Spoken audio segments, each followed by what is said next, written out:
So what we ended up building was basically a petri dish, except that it's 2 feet by 4 feet. And the way we set it up is that there are 9 bands, and at the base of each of these bands, we put a normal petri dish thick agar with different amounts of antibiotic.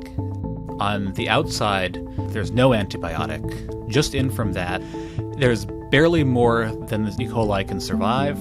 Inside of that, there's 10 times as much, 100 times, and then finally the middle band has 1,000 times as much antibiotic. And then across the top of it, pour some thin agar that bacteria can move around in.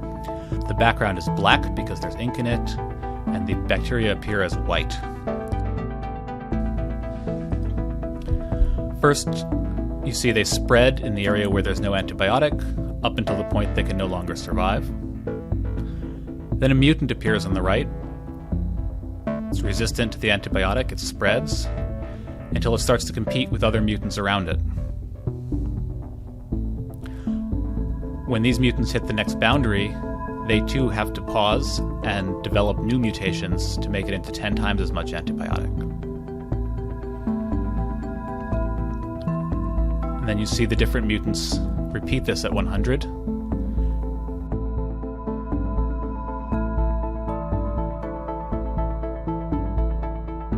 And after about 11 days, they finally make it into 1,000 times as much antibiotic as the wild type can survive.